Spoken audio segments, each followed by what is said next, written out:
Assalamualaikum warahmatullahi wabarakatuh. Perkenalkan, nama saya Fadila Kesha Fatmawati, NIM 2020SE064 dari kelas Sikesha A2. Di sini saya akan menjelaskan mengenai sistem dan prosedur prinsip ijarah, qard, dan wadiyah.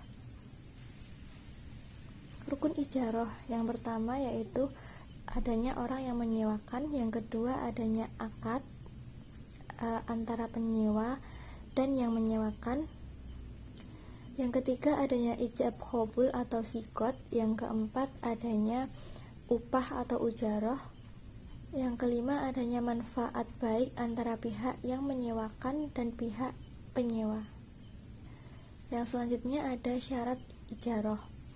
Yang pertama yaitu kedua belah pihak yang melakukan transaksi ijarah ini sudah balik atau sudah dewasa dan juga berakal sehat atau tidak dalam keadaan mabuk.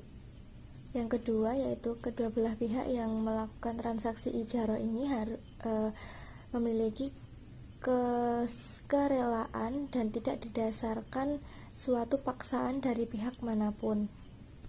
Yang ketiga, barang yang menjadi objek transaksi harus jelas adanya. Yang keempat, barang yang menjadi objek transaksi harus halal sesuai syariat Islam.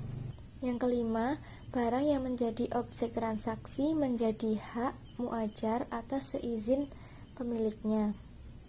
Yang keenam, manfaat yang didapatkan harus diinformasikan secara terang, boleh menutupi.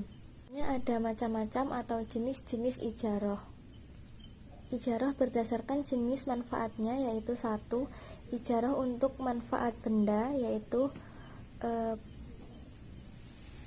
disebut dengan penyewaan barang, contohnya rental mobil atau kamera, komputer.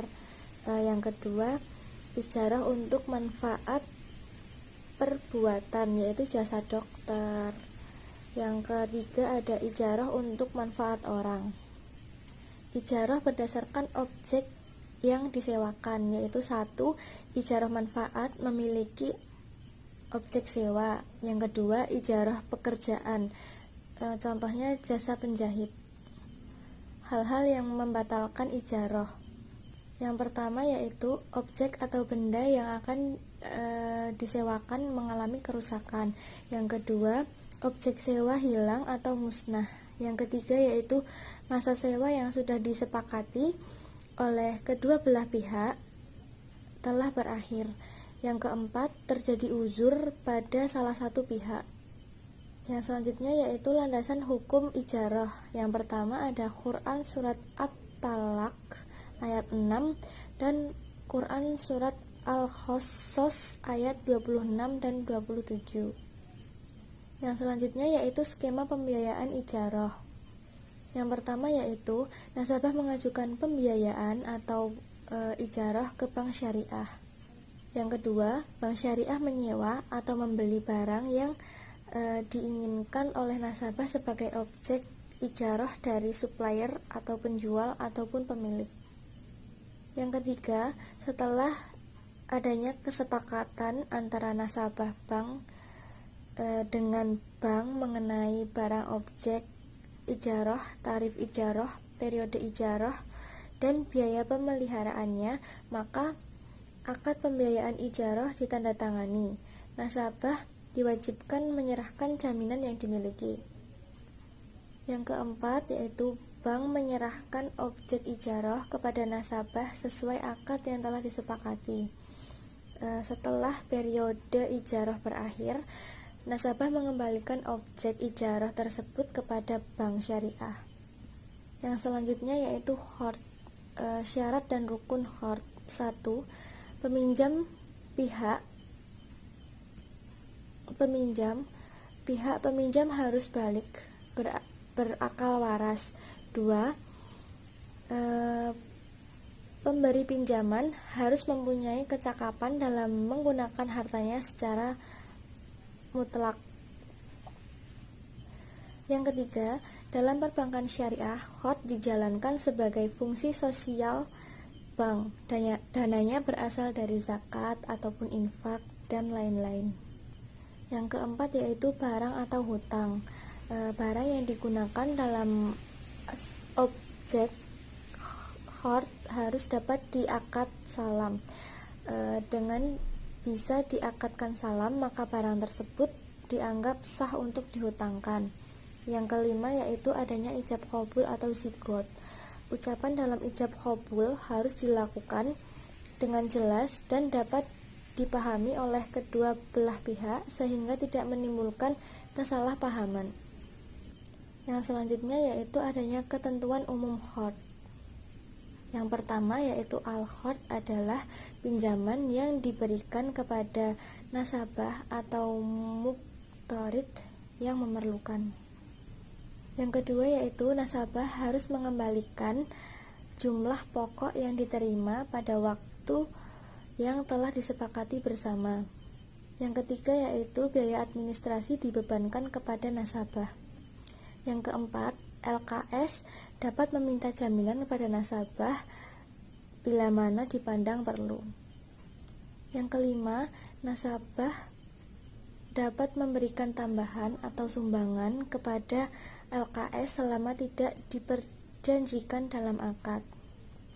Yang keenam yaitu jika nasabah tidak dapat mengembalikan sebagian atau seluruh kewajibannya pada saat yang telah disepakati. Yang selanjutnya yaitu sumber dana hoard. Yang pertama adalah bagian modal LKS. Yang kedua, keuntungan LKS yang disisihkan. Yang ketiga yaitu lembaga lain atau individu yang memperdayakan penyaluran infaknya kepada LKS. Yang selanjutnya yaitu fungsi hoard. Yang pertama yaitu membantu nasabah yang sedang memerlukan dana cepat untuk kebutuhan yang mendesak. Yang kedua yaitu hoard Hasan yang menjadi pembeda lembaga keuangan syariah dengan lembaga keuangan konvensional karena membawa misi sosial di dalamnya. Yang ketiga yaitu misi sosial ini dapat meningkatkan citra positif dan loyalitas masyarakat pada lembaga keuangan syariah. Yang selanjutnya yaitu macam-macam hoard. Yang pertama yaitu akad hoard yang bermaksud sebagai tujuan sosial sesuai dengan apa yang tertera di Fatwa MUI DSN nomor 19 /DSN MUI /6 tahun 2001 yang menjelaskan bahwa hoard ada bukan sebagai kelengkapan transaksi atau sarana untuk mencari keuntungan. Yang kedua yaitu akad hoard yang terjadi sebagai sarana untuk melengkapi transaksi lain yang bersifat komersil. Yang selanjutnya yaitu pengakuan dan pengukuran hoard. Yang pertama adalah pinjaman hoard diakui sesuai dengan besarnya jumlah yang dipinjamkan pada saat transaksi terjadi. Yang kedua yaitu biaya administrasi, bonus, atau ujroh yang dananya bersumber dari modal bank diakui sebagai pendapatan operasional lainnya sesuai dengan jumlah yang diterima. Yang ketiga yaitu biaya administrasi atau bonus atau ujroh yang dananya bersumber dari dana pihak ketiga diakui sebagai pendapatan utama lain dan hasilnya kemudian dibagi sesuai dengan besar jumlah yang diterima. Yang selanjutnya yaitu penyajian hoard. Yang pertama yaitu pinjaman hoard yang bersumber dari modal bank dan dana pihak ketiga disajikan pada pos pinjaman hoard. Yang kedua yaitu penyisihan penghapusan aset pinjaman hoard disajikan sebagai pos lawan atau kontra account pinjaman hoard. Yang selanjutnya yaitu kegunaan hoard dalam perbankan syariah. Yang pertama, pinjaman tunai dari produk kartu kredit syariah. Yang kedua, pinjaman untuk talangan keperluan haji. Yang ketiga, adanya pinjaman untuk pengusaha kecil. Dan yang keempat, adanya pinjaman kepada pengurus atau karyawan bank. Yang selanjutnya yaitu landasan hukum qard. Yang pertama adalah Quran Surat Al-Baqarah ayat 245, dan yang kedua adalah Quran Surat Al-Baqarah ayat 280. Yang selanjutnya yaitu wadiah. Jenis-jenis dalam wadiah yaitu 1. Wadiah yad amanah, yaitu penerima titipan tidak boleh memanfaatkan barang yang dititipkan tersebut sampai pihak yang menitipkan mengambil kembali titipannya. Yang kedua yaitu wadiah yad domanah, yaitu titipan yang selama belum dikembalikan kepada penitip dapat dimanfaatkan oleh penerima titipan. Yang selanjutnya yaitu rukun wadiah. Yang pertama yaitu adanya ijab qabul atau syigot. Yang kedua, harta atau barang yang bisa dititipkan hanyalah seperti benda yang bisa disimpan. Sedangkan barang yang tidak dapat dititipkan yaitu seperti barang yang jatuh di dalam air atau hewan yang tengah kabur ke alam liar tentu tidak dapat dititipkan. Yang ketiga yaitu barang atau harta yang dititipkan harus halal. Yang keempat adalah barang atau harta yang dititipkan